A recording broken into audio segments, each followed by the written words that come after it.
அதிசயங்கள் செய்கிறவர் நம் அருகில் இருக்கிறார். அற்புதங்கள் செய்கிறவர் என்றும் நமக்குள் வசிக்கிறார். 2 நாளாகமம் 12:1 வாசிங்க. ரெகோபியாம் ராஜ்யத்தை திடப்படுத்தி தன்னை பலப்படுத்தி கொண்ட பின் அவனும் அவனோட இஸ்ரவேலர் அனைவரும் கர்த்தருடைய நியாயப்பிரமாணத்தை விட்டுவிட்டார்கள். கர்த்தருடைய நியாயப்பிரமாணத்தை விட்டுவிட்டார்கள். அவன் ஆளுகை செய்த 4ஆம் வருஷத்துல மறுபடியும் தேவனை விட்டு விலகிவிட்டான். விலகினான்னா விக்கிர ஆராதனைக்கே போயிட்டாங்க. திரும்ப திரும்ப யூதா ஜனம் வழி விலகி விக்கிர ஆராதனைக்கே போகிற மக்களா இருந்திருக்கிறார். இது யூதாவின் பழக்கமாகவே மாறி இருக்குது பார். அதுக்கு காரணம் இந்த ரெகபியாம். அதை தொடங்கி வச்சிருக்காங்க.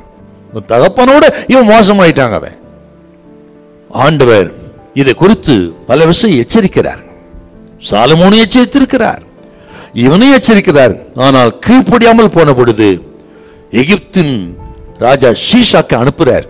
அவன் வந்து சாலமோன் எதெல்லாம் செய்து வைத்திருந்தானோ, சேர்த்து வைத்த பொக்கிஷம் எல்லாவற்றையும் எகிப்தின் ராஜா எடுத்துக்கொண்டு போய்விட்டான். எகிப்து ராஜாவுக்கு ரெகபியாம் அவன் அடிமையாகிவிட்டான். ஆண்டவர் விட்டு மறுபடியும் விலகின பொழுது இவன் நிலைமை மிக பரிதாபம். பொக்கிஷங்களை இழந்தான். எகிப்தின் ராஜாவுக்கு அடிமையானான் ரெகபியாம்.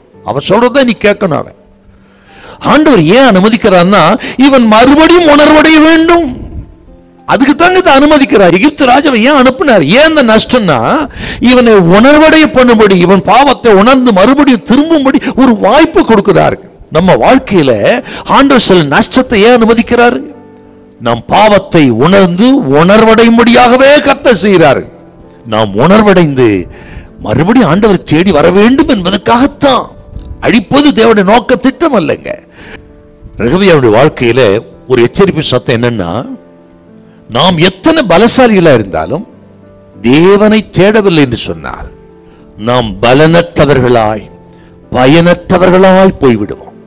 ஆண்டவர் தேடலன்னா நம்ம ஆசீர்வாதம் ஆரோக்கியம் எல்லாவற்றையும் சாத்தான் கொள்ளை கொண்டு போயிடுவாங்க.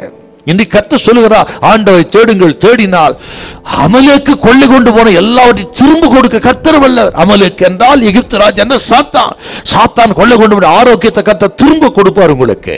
ஆண்டவரத்தை திரும்புங்கள், மறுபடி திரும்புங்கள், கர்த்தர் ஆசீர்வதிப்பார். ஹல்லேலூயா, ஹல்லேலூயா.